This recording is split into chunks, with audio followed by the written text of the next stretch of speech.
for independent evaluation. And as Caren and Xiaoqing mentioned, we're independent, not in the sense that we're outside the World Bank Group, but that we report not to the president of the World Bank Group, but to the board of directors directly. So we're not always the most popular people in the World Bank Group for that reason, but we always try to have a constructive relationship with each other. So we're very pleased to have been invited, in fact, to have this session in which we are having a constructive dialogue on how it is that the findings of an IG report, which is a survey, a very systematic review of all the impact evaluations on this issue, can affect the way that bank does its operations and its analytical work. And for that, I'm very pleased that we have 4 colleagues and dear friends, actually, all of whom I've known for many years here in the bank group, to speak on this topic. We have 2 people who have been working deep in operational issues, although they also have a strong analytical background.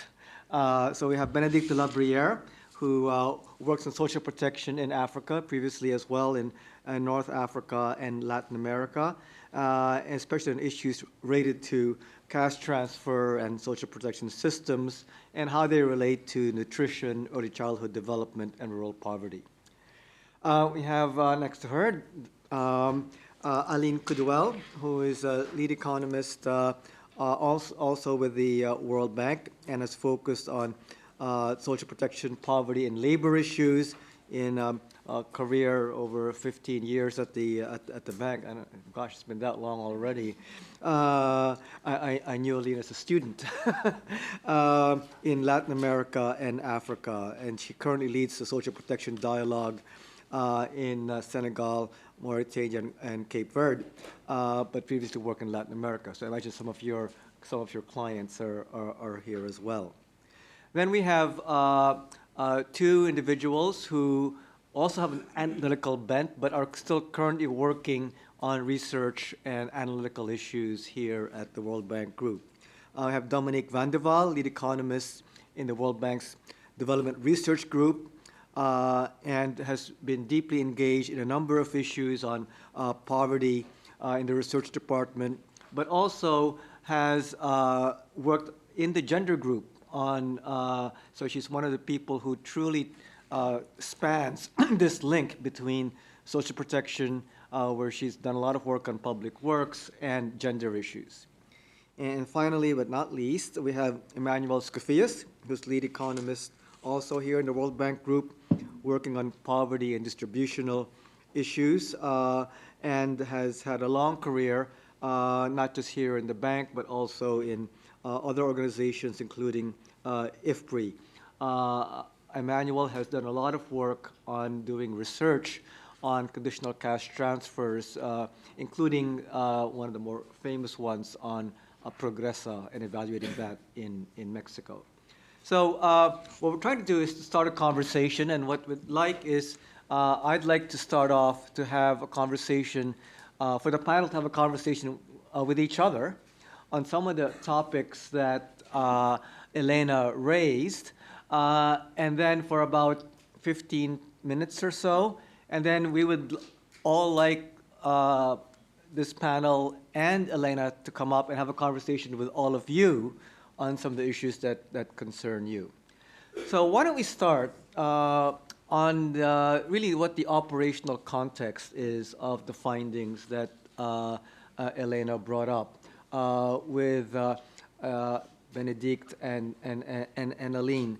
And I wonder if each of you could comment on this issue that Elena raised on how it is, from your point of view, some of the gender issues have been reflected in some of the operational work that you've done.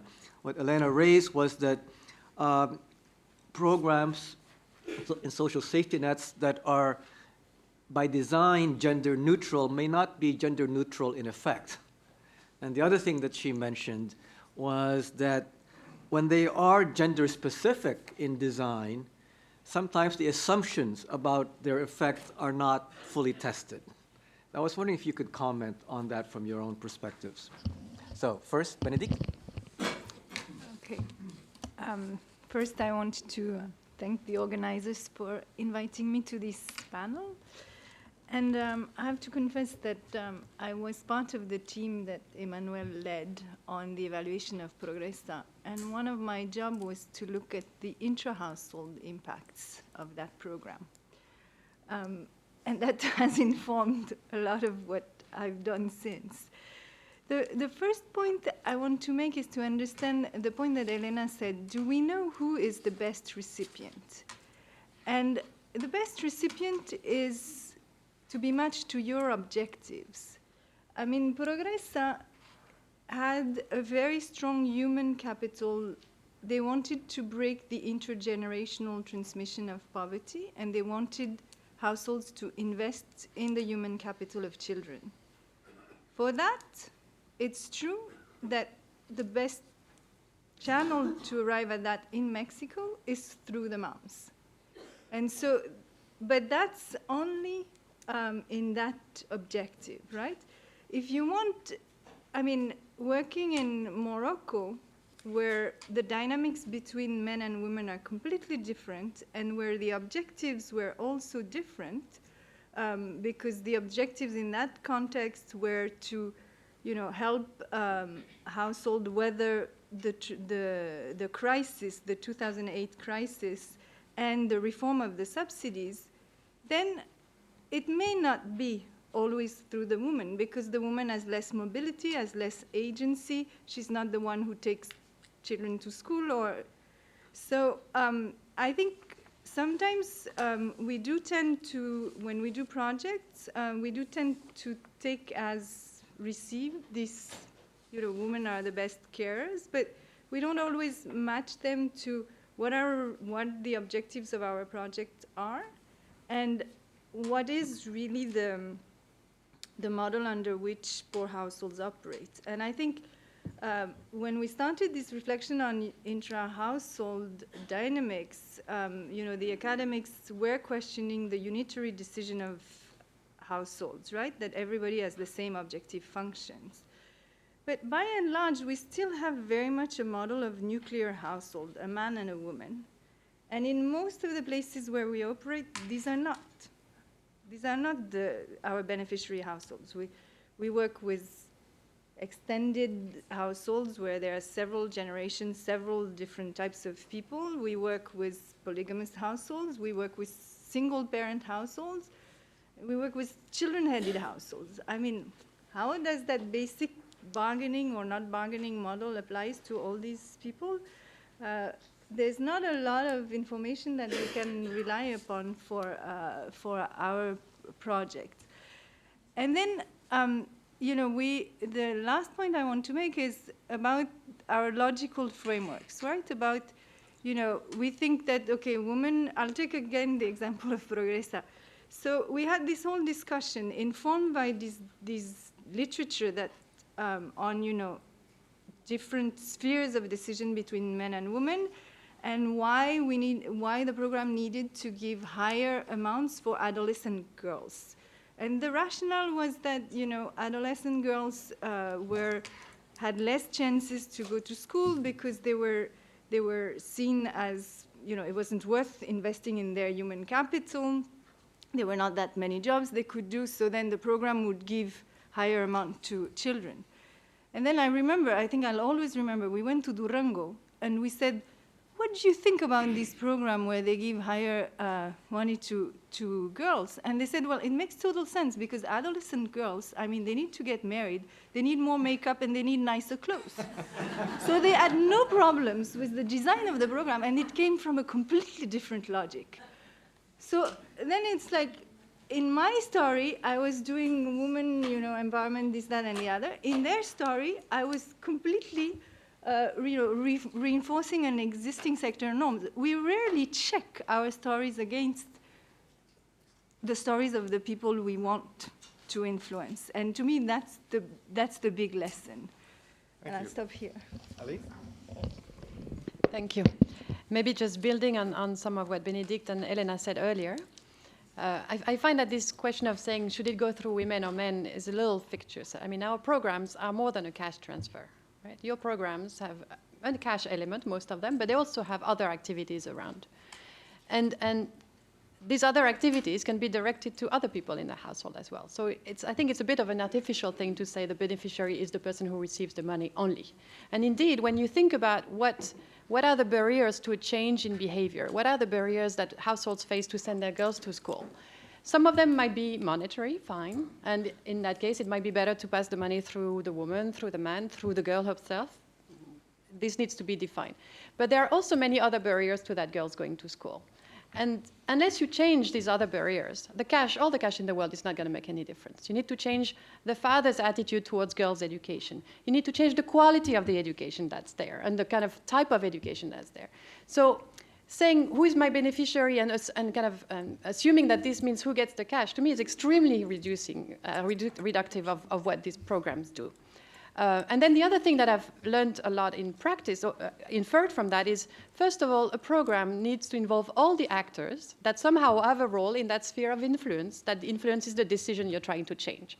So it might be influencing, bringing in the boys, the girls, the parents, the father, the grandparents, the imam, whoever, right? But so programs need to be designed in a way that understands what is the issue at hand, and infer from that what are the different entry points that one needs to put pressure on at the same time for it to happen. So work with men, basically, is my lesson. And the other lesson I've learned from experience on that front as well is that you have a principle. Okay, women are better recipients, say, for a particular purpose. But then in practice, translating that principle into a program is really where the devil is, in the details. How do you make it happen? How do you make it happen so that it doesn't create an incredible burden on these women, as was mentioned earlier by Caren? How do you make it happen so that it's safe for women to do it and it doesn't lead to increase in domestic violence or in violence on the street? So for me, once you've decided what your program is and you've identified the 5 things that you need to move for that program to achieve its objectives, get to the detail. Is it about organizing a bus service for women to go to the payment area like we did at some point in Panama? Is it about changing the payment mechanism to make it safer for women? Is it about, I don't know, working with a particular norm in that particular context? So I think, discussions about big received wisdoms are very important and very interesting, but for me, the devil is in the detail and in how you implement it on the ground. Thanks very much. I now want to turn to Emmanuel. You're someone who has contributed a lot to the research literature yourself, a lot of it through Progressa, and both Benedicte and Aline have mentioned that you really need to go, beyond perhaps Progressa and the different contexts. Secondly, you need to look at the effects not just of the mothers and the girls, but also a lot of other actors. Could you comment from your point of view on what the research is that will help inform that debate, or what you think is out there that's really rigorous and is credible? Yeah. Well, I think there's certainly we know very little about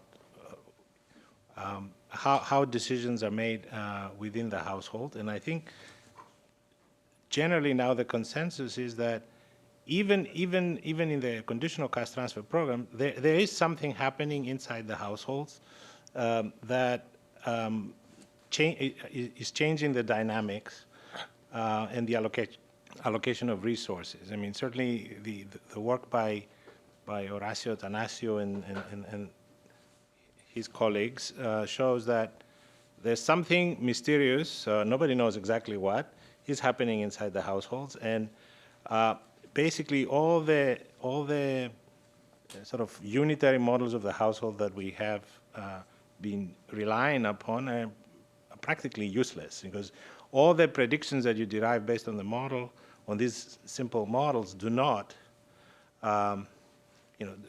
match with what you observe in the data. When you compare what happens in certain outcomes like consumption or nutrition in households where receive the cash transfers versus the households that don't. But so there's a lot to be learned, I think, in trying to sort of look inside that black box. Now,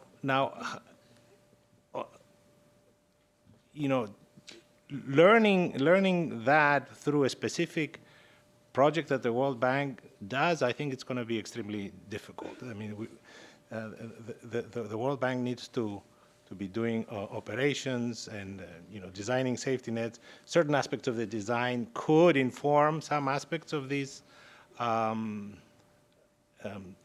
problem, but I don't think we're going to be learning this through a specific World Bank operation, no matter how well designed or well intended it is.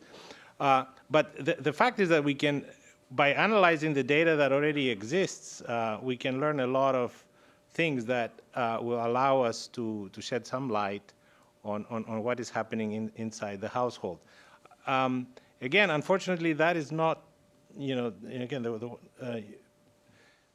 it doesn't necessarily need to be a randomized design, but you can look at certain outcomes that, like the labor supply of women, for example. How does the labor supply of women get affected or differ between, for example, a conditional cash transfer program versus an in-kind transfer program?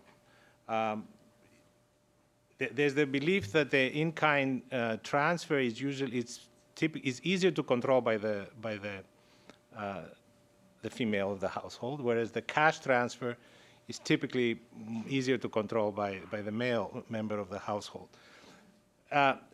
Even though we don't know exactly how to measure empowerment, we can look at certain indicators. So focusing on the labor supply and how the labor supply patterns or participation or hours of work differ between recipients of cash transfers versus recipients of in-kind transfers, especially among women, would shed some light about what the differences and what happens inside these households. And that's work that can be done with already existing data. I mean, we don't need to go out and design a whole new program or an impact evaluation that will cost I don't know how many thousands and thousands of dollars. So there are easy ways, or fairly easy ways, of I think trying to, you know, if you concentrate the effort and focus the attention, then you can get some answers that are useful for this endeavor. I'll stop here. Thanks, Emmanuel. You raised some interesting issues, and I'd like to warn both Benedicte and Aline that I will come back to them actually to ask the question that Emmanuel posed of building in this learning function in our World Bank projects on this issue to see what possibilities are. But before that, I'd like to turn to Dominique. Dominique, we've been talking more about cash transfers, but of course, there's more to social safety nets than cash transfers. And you're someone who's worked a lot in public works. And I was wondering if you'd be willing to share some of your views on the gender implications on such programs. Thank you, Manny. Yes. So I've been studying India's scheme, which is a guarantee, the National Rural Employment Guarantee Scheme. And the interesting thing is that it guarantees employment. It's supposed to guarantee employment, and it pays the same wages for men and women. And so that means that, well, first, the context is a place where typically market wages in agricultural casual work is for women are making about half of what men make. So the fact that you have this government providing a non-discriminatory, as a non-discriminatory employer means that where the scheme is working, that puts pressure on wages outside the scheme. So you have a guarantee, so if you want work, you can get it on the government scheme, and you're being paid much more, so why would you take work in the casual market? And hence that's putting a lot of pressure on the market wages. So the bargaining power of women outside the scheme has been rising in places where it's working. And that's key. The key thing is the equal wages and the guarantee of employment. Another, I think, issue that's come out a lot is how transaction costs vary a lot between men and women. And they're just different. So women have, distance is more important, having toilet facilities, daycare, of course. And these are all common sense things, but they make a difference because we often don't think about it. We often think, okay, we just make sure that women are participating with quotas or whatever, but we don't think about all the other things that matter. Bank accounts in the names of women, time flexibility, and then the way that women and men get information about the scheme. So one of the things we found in our study was that awareness of the scheme, how it works, the rules, whether women can participate, what you're supposed to earn on the scheme, how you actually ask for employment. That awareness differed enormously across men and women, even within the same household. So the information was not being shared within the same household, and women knew much, much less than men. And I think that really, again, tells us that information campaigns need to take the constraints that women face into account. Women are much less likely to go to village meetings. They're more often illiterate than men, so they can't, read panels and billboards and so on. They don't go out there's a lot of social norms about them being outside the household and so on. Okay, so making sure that information campaigns reach women, reach illiterate women, and also that all the information campaigns tell everyone, men and women, that women are, they can work, that they're completely welcome on the scheme. All that's very, very important. And then the final thing is I think, how important the project choices, the infrastructure that you build are. And again, I've seen this in many, employment projects in the bank. We think about the beneficiaries as being the gender aspect of, as long as the women are participating, so we put quotas or whatever, but we don't think at all about, making sure that the projects, the infrastructure that's built is beneficial to women. And there's so many ways that can be done. Things that reduce the time that women spend in domestic work, for example, access to water and so on. And so I think there's, there are indirect benefits that can make the lives of women, poor women, much, much better, even if they don't work on the scheme. And we tend to forget this. It's kind of common sense, but it is forgotten. And so ensuring that there's female participation in the planning process and the project choice, and maybe even quotas at that level, could be extremely important. So maybe I'll stop there. Yeah, thanks very much, Dominique. I'd like to warn the audience that we'll do one more round, and then please be prepared with your questions to the panel, and I'll also ask Elena at that point to come and join us. But I want to turn now back to Aline and Benedicte. If you could address this question that I think that Emmanuel raised on, given the fact that in order to get to that second stage of having a deeper knowledge, we don't have that much evidence yet, but we have opportunities to learn from our projects. I wonder what your perspective is on that. And if you could also, if you had a view on Dominique's point on the non-cash transfers, kinds of social safety net, especially on choice of projects, that would be useful. So first, Aline. Thank you, Manny. Thank you, and I mean, these are very good remarks, and I think there's a lot that we still need to learn about. I guess what I would do to kind of keep learning would be to, and it goes back to the point I was making about understanding all the constraints that prevent or that facilitate an impact or chain of impact. So if you have a log frame and you have a series of hypotheses in your log frame, that, assumptions, you assume that these things work for that impact to happen, I would focus more on monitoring these assumptions. So say, take the example, more and more there's pressure for a lot of safety net operations to go towards the productive side, right? So to kind of, work at the margin and encourage productivity. Now, I'm not going to say what I think about that, but it is a trend, right? Now, obviously, to do that well, you need to understand a lot of factors. There's a lot of factors that will make that happen or not. the land ownership pattern. Do women own the land? Do they not? Which land? Who has access to land? Who commands labor on the land? Same with a series of assets. There is evidence that shows that women and men are very different in their productive functions.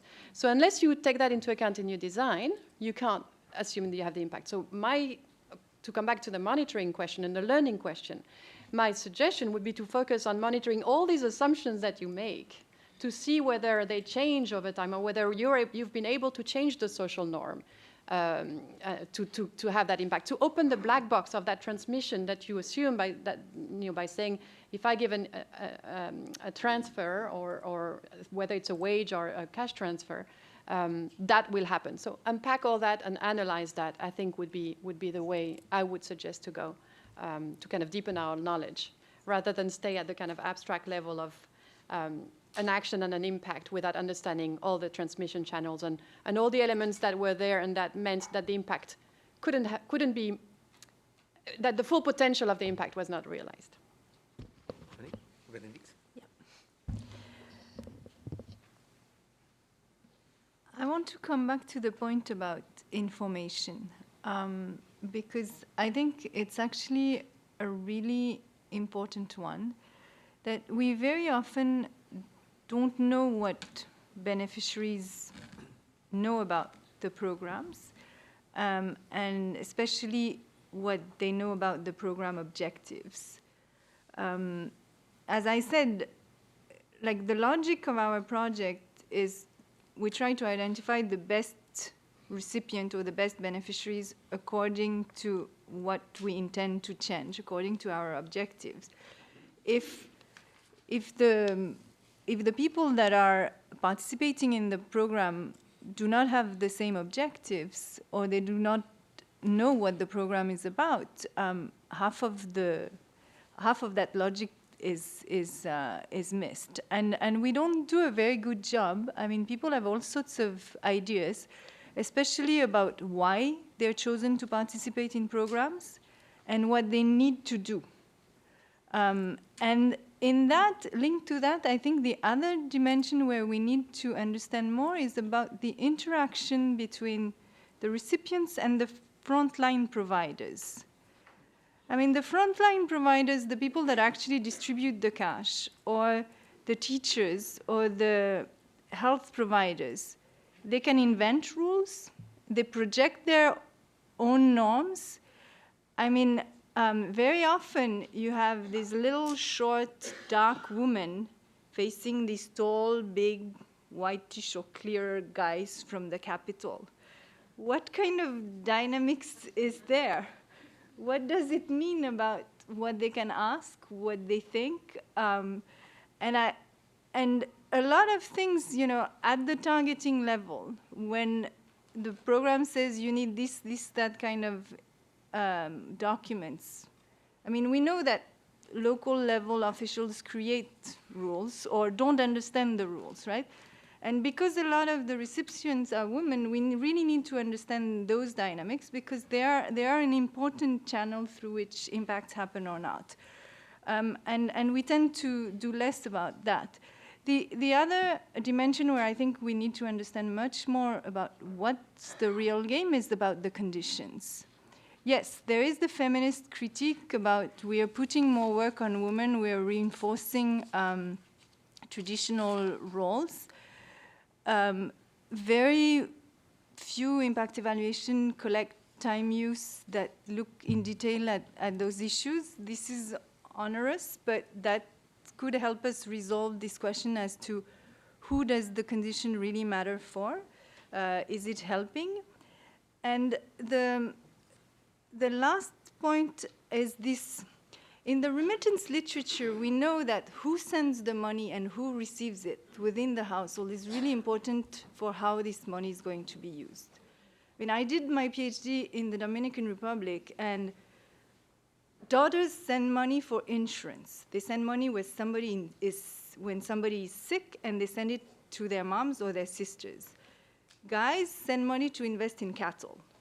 I'm simplifying, but it's so. And then we have this neutral view that the government money is neutral money. Well, in Latin America, money is seen as a way to, as one of the paths to empowerment. In some Muslim country, money is the worst form of charity. If you give money to somebody, it's because there's really among the most destitute.